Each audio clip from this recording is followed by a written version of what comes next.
பரங்கி மலையிலிருந்து மீனம்பாக்கம் போகிற சாலை அது.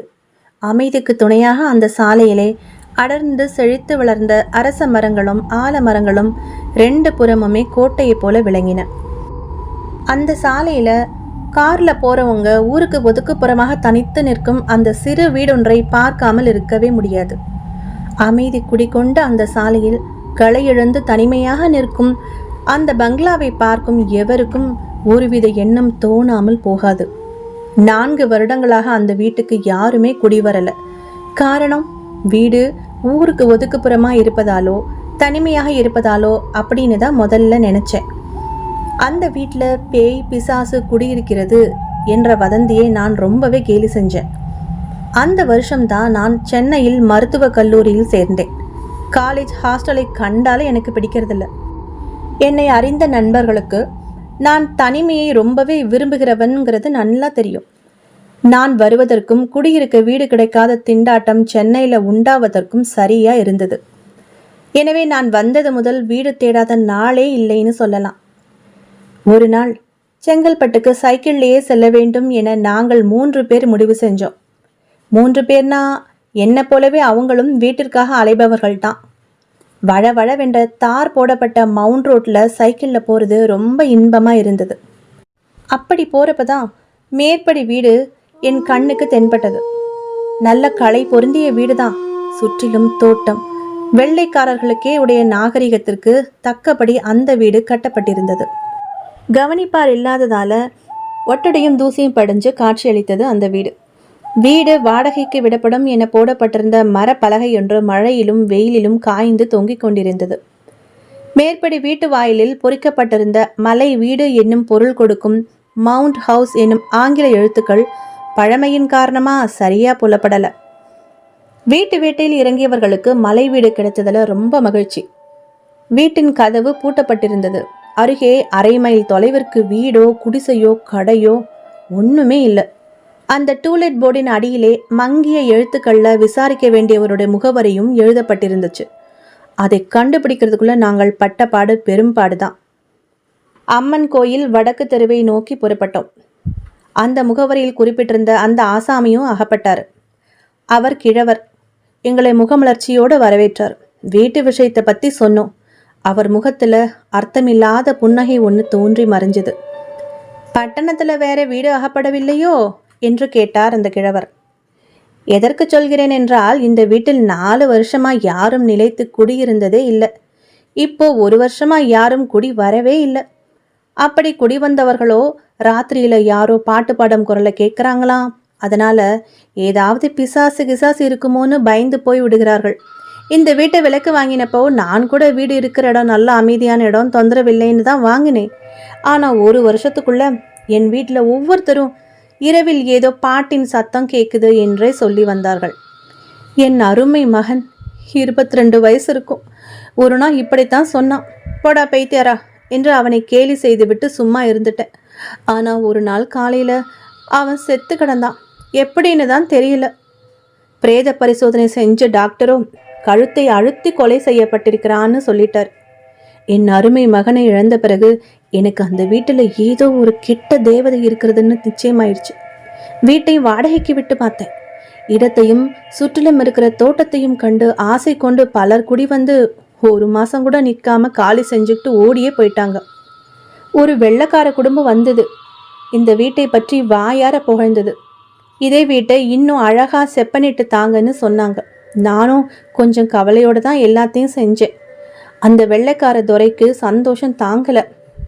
ஒரு நாள் அந்த வெள்ளைக்கார துரை நேராக என் வீட்டுக்கு வந்து ஆங்கிலத்திலேயே, இது நல்ல வீடு, ராத்திரியில இனிய காற்று வீசுது, நடு இரவிலே அழகான கீதம் வேற எங்கிருந்தோ கேட்குது, நான் தினமும் நல்ல இன்ப கனவுகள் எல்லாம் காண்கிறேன்னு சொன்னார். எனக்கு ஒரு பக்கம் சிரிப்பு, இன்னொரு பக்கம் பயம். அந்த வெள்ளைக்காரர் அந்த வீட்டை தனக்கு வித்துடுங்கன்னு சொன்னார். உடனே மறு பேச்சு இல்லாமல் நல்ல விலைக்கு வித்துட்டேன்.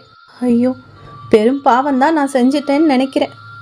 அந்த வெள்ளைக்கார துரை தன் அருமை பொண்டாட்டியையும் குழந்தைகளையும் விட்டுட்டு திடீர்னு ஒரு நாள் செத்து போயிட்டார். இரவு நல்லா தான் இருந்தாராம், படுத்தாராம், காலையில் இறந்து கிடந்தாராம். அந்த வெள்ளைக்கார சீமாட்டி கொஞ்ச நாள் வருத்தப்பட்டா. அதுக்கப்புறம் நீலகிரிக்கு போயிட்டா. போகிறப்போ அந்த வீட்டை வாடகைக்கு விட்டு வாடகை வந்தால் தன் பேருக்கு அனுப்ப சொல்லிட்டு போயிட்டா. ஆனால் என் மனம் அந்த வீட்டில் வேறு யாரையும் குடி வைக்க துணியவே இல்லை. வாடகைக்கு வருபவர்களை நான் குடி வைக்கிறதில்ல. 1 வருஷமாக அப்படியே கிடக்குது. நீங்களோ சிறு பிள்ளைகள்ப்பா, ஊரை விட்டு ஊர் வந்து இந்த வீட்டில் அகால மரணமடைய வேண்டாமே, பட்டணத்திலேயே வேற வீடு பார்த்துக்கங்களேன் என்றார் வினயமாக. என் நண்பர்கள் அவர் சொன்னவற்றை கவனமாக கேட்டுக்கொண்டிருந்தனர். எனக்கு சிரிப்பு தாழவில்லை. மெடிக்கல் காலேஜ் மாணவன் நான். பெரியவரே, பிசாசு, மோகினி, துர்தேவதை இதிலெல்லாம் எங்களுக்கு நம்பிக்கையே இல்லை. உங்கள் மகன் அதிகமாக சாப்பிட்டுட்டு ராத்திரி படுக்கையில் புரண்டிருப்பான், மாண்டு இருக்கலாம். அதிகமாக குடிச்சிட்டு பொறையேறி மாரடைப்பால் அந்த வெள்ளக்கார துறை போய் சேர்ந்திருக்கலாம். எலும்பு கூட்டுடனும் இறந்த பிணத்துடனும் கொலையுண்ட மனுஷ உடலுடனே பாடம் கற்கிற எங்களுக்கு பயம் ஏது? தைரியமாக நாங்கள் இருக்கிறோம், நீங்கள் பயப்படாதீங்க என்றோம். அவர் விகார முகத்துடன், அப்பா, இந்த காலத்து பிள்ளைகளுக்கு பயம் இல்லைதான். இருந்தாலும் அந்த வீட்டை நான் வாங்கிறதுக்கு முன்னாடி ஒரு பெண் துர்மரணம் அடைஞ்சாளாம். அவள் தான் ராத்திரியில் அப்படி பாடுறாளாம், ஆடுறாளாம், தனக்கு இஷ்டப்பட்டவங்கள கொன்று குவிக்கிறாளாம் என்றார். என்னால் சிரிப்பை அடக்க முடியவில்லை. வீணாக பயப்படாதீர்கள், எங்களுக்கோ வீடே கிடைக்கல. கல்லூரியில் இன்னும் 5 வருஷம் படிச்சாகணும். எப்படியாவது நீங்கள் வாடகைக்கு விட்டுத்தான் ஆகணும் என வற்புறுத்தி கேட்டேன். பெரியவர் ஏதேதோ சமாதானம் சொல்லி பார்த்தார். நாங்கள் கேட்கவில்லை. கையில் இருந்த 30 ரூபாய் அட்வான்ஸாக கொடுத்து உடனே அந்த வீட்டின் சாவியை கொடுக்கும்படி கேட்டோம். மறு பேச்சு பேசாமல் அவர் சாவியை கொடுத்து விட்டார். நாங்கள் குடி வந்து 2 இரவுகள் கழிந்தன. எதுவும் நடக்கவில்லை. என் நண்பர்கள் 2 மட்டும் இரவில் பாயோடு பாயாக ஒண்டி கொண்டு படுத்து கிடப்பார்கள். நானும் மற்ற 2 பேரும் மட்டும் அரட்டை அடித்துவிட்டு கடைசி வண்டியான திருச்சி பேசஞ்சர் போகும் ஓசை கேட்ட பிறகுதான் படுக்கச் செல்வோம். அன்று எனக்கு மனதே சரியில்லை. வீட்டுக்கார பெரியவர் சொன்ன கதை என் மனதில் தோன்றி தோன்றி மறைந்து கொண்டே இருந்தது. அதை மறப்பதற்காக கதை புத்தகம் ஒன்றை எடுத்து படித்து கொண்டிருந்தேன். அந்த அமைதியான இரவில் கடிகாரம் டக் டக் என்று அடிக்கும் ஓசையும் டங் டங் என்று அரை மணிக்கு ஒரு முறை மணி அடிக்கும் சப்தமும் தெளிவாக கேட்டன. என்னை அறியாமல் தூக்கம் வந்தது. விளக்கை அணைத்தேன். காற்று வருவதற்காக ஒரு ஜன்னல் கதவை திறந்து வைத்துவிட்டு படுத்தேன். குழப்பமான என் மனநிலையுடன் தூக்கத்தின் தாக்கத்தால் சுழலும் கண்களும் சேர்ந்து என்னை குரட்டை விடச் செய்தன. மணி அப்பொழுது என்ன இருக்குமோ தெரியாது. பயங்கர நிசப்தம் எங்கும் சூழ்ந்திருந்தது. அந்த நிசப்தத்தை பிளந்து கொண்டு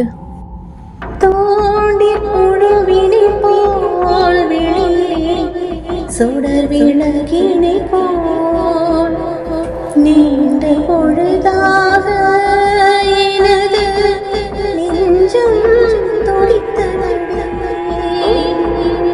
என்ற மெல்லிய குரலில் ஒரு பாட்டு இளங்காற்றிலே மிதந்து வந்து அந்த பங்களா எங்கும் வியாபித்தது. என் நண்பர்களோ குரட்டை விட்டு தூங்கிக் கொண்டிருந்தனர். என்னால் படுக்கையை விட்டு எழுந்திருக்கவும் முடியவில்லை, இமைகளை மூடவும் முடியவில்லை. வர வர அந்த பாட்டின் ஓசை அருகிலிருந்து கேட்பது போல் இருந்தது. படாரென ஜன்னல் கதவு சாத்தி கொண்டது. பாட்டின் ஒளி நின்றுவிட்டது.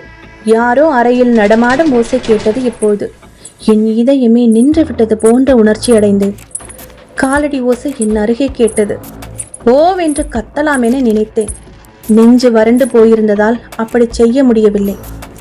அந்த கார் இருளில் அழகொளி வீச நிற்கும் ஒரு பெண்ணின் உருவம் சிறிது சிறிதாக என் முன்னே தோன்றியது. அந்த உருவம் என் பாதத்தின் அருகே சிறிது நேரம் மௌனமாக நின்றது. பிறகு என்னை நெருங்கி வந்து என்னுடைய மார்பருகே குனிந்தது. என் முகத்தை மெல்ல உற்று பார்க்க ஆரம்பித்தது. எங்கிருந்தோ அந்த அறையில் மங்கிய வெளிச்சம் ஒன்று வீசத் தொடங்கியது. நான் குளற, நீ யார் என்று வினயமாக கேட்டேன். அந்த பெண்ணின் கண்களிலிருந்து 2 சொட்டு கண்ணீர் உதிர்ந்தது. அதே சமயத்தில் மெல்லிய சிரிப்பின் சத்தமும் அவளிடமிருந்து வெளிப்பட்டது. நான் யாரா சொல்லட்டுமா என்றாள் அவள். அது பேயினுடைய குரலாய் இல்லை, பூதத்தினுடைய பேச்சாயும் இல்லை, மோகினி என்று அஞ்சத்தக்க உருவத்தின் ஓசையாகவும் இல்லை. யாழி நின்று எழும் இன்ப கீதம் போன்று இனிமையாயிருந்தது. குழலின் இனிய நாதமாயிருந்தது. அந்த இனிய பேச்சின் ஒலி என் பயத்தை சிறிது போக்கியது. முன்பே உள்ளத்திலிருந்த ஆவல் அவள் பதிலை கேட்பதற்கு தூண்டியது. இப்போது என்னை கண்டு நீங்கள் பயப்படுகிறீர்கள். நான் உங்களை தழுவிக்கொள்கிறேன் என்றால் அலறுகிறீர்கள். ஆனால் 10 வருஷத்துக்கு முன்னால் நான் நல்ல நிலையில் இருந்தபோது, என் பெற்றோருடன் இருந்தப்போ என்னை பார்த்தீர்களானால் நீங்கள் என்னை அடைய துடித்திருப்பீர்கள். ஐயோ, அது ஒரு காலம், இது ஒரு காலம். எனக்கு 8 அல்லது 9 வயது இருக்கும்போது என் தந்தை இந்த வீட்டை கட்டினார். கட்டும்போதே பலவித தடைகளை கூறினார்களாம். ஊருக்கு ஒதுக்குப்புறமாக இருக்கிறது, தனியாக இருக்கிறது என்றெல்லாம் கூறினார்களாம்.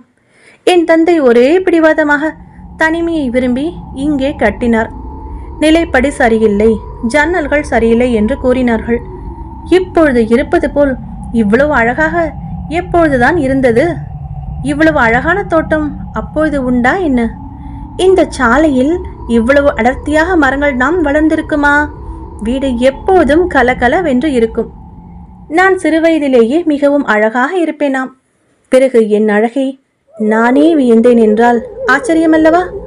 குடும்பத்துக்கு ஒரே ஒரு பெண், அதனால் சிறப்பாக வளர்க்கப்பட்டேன். நான் பிறந்த நாளிலிருந்தே என் தந்தை என் கல்யாண செலவுக்கு பணம் சேர்த்து கொண்டே வந்தாராம். என்னுடைய 16வது வயதில் சுமார் 20,000 ரூபாய் கல்யாணத்திற்காக மட்டுமே சேர்ந்து விட்டது. வரன் தேட அப்பா முற்பட்டார். ஒன்றும் சரியாக அமையவில்லை. காரணம், எனக்கு செவ்வாய் தோஷமாம். அது என்ன தோஷமோ என்று இன்னும் எனக்கு விளங்கவில்லை. அப்பா பார்க்கும் வரன் ஒன்று கூட எனக்கு பிடிக்கவில்லை. என் அண்ணனுடன் அடிக்கடி ஒருவர் என் வீட்டிற்கு வருவார். அழகாக இருப்பார்.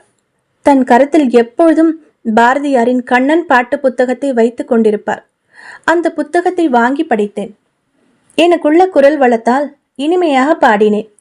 பாட்டை கேட்கவென்றே அவர் தினமும் என் வீட்டிற்கு வருவார். இந்த தூண்டி புழுவினை போல பாட்டை எப்பொழுதும் பாடுவேன். எனக்கு அவரை பிடித்திருந்தது. வீட்டுக்கு தெரியாமல் நான் அவரை சந்திப்பேன். எங்களிடம் காதல் அரும்பியது. தந்தையிடம் சொல்லி அவரையே மணந்து கொள்வது அல்லது ஒருவருக்கும் தெரியாமல் இருவரும் ஓடிவிடுவது என்று முடிவு செய்து கொண்டோம். இதன் இடையில்தான் இந்த பாழும் ஜுரம் என்னை படுத்த படுக்கையாக்கிவிட்டது. நாளுக்கு நாள் அது அதிகமாயிற்று.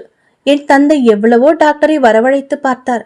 ஆனால் 1 மாதம் வரை காய்ச்சல் என்னை ஆட்டிவிட்டு மறைந்தது.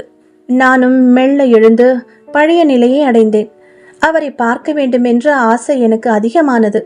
தைரியமாக என் அண்ணனிடமே அவர் ஏன் வருவதில்லை என்று கேட்டுவிட்டேன். என்னை நல்ல வழியில் திருப்ப வேண்டுமானால் கட்டாயம் எனக்கு இன்னும் 1 மாதத்தில் கல்யாணம் செய்துவிட வேண்டும் என்று என் அத்தைமார்களோ பிடிவாதமாய் நின்றனர். நான் முடியவே முடியாதென்று பிடிவாதம் பிடித்தேன். ஆனால் எனக்கு கல்யாணம் நடப்பதற்கு வேண்டிய பலமான ஏற்பாடுகள் நடந்தன. உண்மை காரணத்தை என் அண்ணனிடம் சொன்னேன். அவன் சிரித்துக்கொண்டே, உன் காதலன் தானே, ஒருவருக்கும் சொல்லிக் கொள்ளாமல் அவன் ஊரை விட்டு ஓடிவிட்டான் என்றான். நான் மனம் மாறிவிடுவேன் என்ற எண்ணத்தில் அப்படி சொல்லியிருக்கிறானோ என்னமோ. விடிந்தால் கல்யாணம். இரவெல்லாம் யோசித்தேன். இந்த உடலும் உயிரும் இனி யாருக்காக என்று என்னையே கேட்டுக்கொண்டேன். ஒரு கணம், ஒரே ஒரு கணம் சிந்தித்தேன். ஒருவருக்கும் தெரியாமல் தோட்டத்திற்கு சென்றேன். கல்யாணத்தன்று இரவு எல்லோரும் ஆழ்ந்த உறக்கத்தில் இருந்தனர். இப்பொழுதாவது கிணறு பாழடைந்து கிடக்கிறது. அப்பொழுது தண்ணீர் நிரம்பி மிக அழகா இருக்கும். தடால் என குதித்து விட்டேன். இன்னும் நன்றாக நினைவிருக்கிறது. 2 முறை மேலுக்கு வந்தேன். கரையேறிவிட எத்தனித்தேன். முடியவில்லை. மூழ்கியே போய்விட்டேன். அவ்வளவுதான் தெரியும். பிறகு 1 வாரம் கழித்து எனக்கு உயிர் வந்தது. நேரே வீட்டிற்கு வந்தேன். ஆனால் என்னை யாராலும் கண்டுபிடிக்க முடியவில்லை. என் தந்தையிடம் நின்றேன். தாயிடம் போனேன். என்னை நினைத்து எல்லோரும் அழுது கொண்டிருந்தனர். அழாதேம்மா என்றேன். அவர்களுக்கு என்னை அடையாளமே தெரியவில்லை. பகலெல்லாம் எங்கெங்கோ சுற்றி அலைவேன். பொழுதே போகாது. நான் முன்பு காதலித்தவரை தேடி அலைந்தேன். பழைய காதலனை கண்டுபிடித்து விட்டால் என்றும் பிரியாமல் கூடியிருப்பேன். என் இதயத்தில் உள்ளதை யாரிடமாவது சொல்லி மனக்குறையை நீக்க வேண்டும் என்பதுதான் என் ஆசை. ஆனால் இந்த வீட்டிற்கு குடிவரும் எல்லோரும் என்னை கண்டவுடனே நடுங்குகிறார்கள். நான் யார் மேல் ஆசை வைத்து என் கதையை சொல்லலாம் என்று போகிறேனோ அவர்கள் என்னை வேண்டாம் என்று தள்ளி விடுகிறார்கள். கோபம் வந்தால் நான் அவர்கள் கழுத்தை அமுக்கி என்று கூறிக்கொண்டே அந்த உருவம் என்னை நெருங்கியது. என்னையும் அறியாமல் ஓவென கூவிவிட்டேன். என்ன என்ன என்ன சமாச்சாரம் என கேட்டுக்கொண்டே எழுந்தோடி வந்தார்கள் நண்பர்கள். கண்களை நன்றாக துடைத்து கொண்டு பார்த்தேன். எல்லோரையும் கேலி செய்த நான் ஏமாந்து விட்டேனே. நல்ல பெண் மோகினியப்பா என்றேன் என் நண்பர்களிடம். நல்லா சொன்ன, பெண்ணாவது மோகினியாவது. இந்த வீட்டை வாடகைக்கு விட்டவன் அளந்த கதையை நினைத்து கொண்டே தூங்கினான். மோகினியும் வரும், மோகமும் வரும். போப்பா, போய் படுக்கலாம் என்றான் ஒரு நண்பன். தூண்டிற் புழுவினை போல். பாட்டின் குரல் இனிமையாக கேட்டதே, அது எப்படி என்று நான் மறுபடியும் நண்பனை கேள்வி கேட்டேன். சர்தா, நேற்று பாரதி விழாவில் சிறுமியொருத்தி பாடினாளே, அந்த பாட்டை இரவெல்லாம் நினைத்து கொண்டிருந்தாயோ என்னவோ? உன்னை போன்ற ஆசாமிகளுக்கு ஏற்ற கதையைத்தான் அந்த பரங்கிமலை ஆசாமி சொல்லி இருக்கிறான் என்றான் என் நண்பன் கேலியாக. சரி, இந்த மலை வீட்டில் இருப்பதா வேண்டாமா என்று கேட்டேன். பொழுது விழுந்ததும் பேசிக்கொள்ளலாம் என்றான் என் நண்பன். விடிவெள்ளி அப்பொழுதுதான் முளைத்து கொண்டிருந்தது. நண்பர்களே, 1946 வெள்ளிமணின்ற பத்திரிகையில் எழுத்தாளர் விக்ரமன் அவர்கள் எழுதிய இந்த கதை வெளிவந்தது. ரொம்பவும் பேசப்பட்டது. கதையை பற்றிய உங்கள் கருத்துக்களை கமெண்ட்ஸில் சொல்லுங்கள். மீண்டும் ஒரு கதையோடு உங்களை சந்திக்கிறேன். நன்றி, வணக்கம்.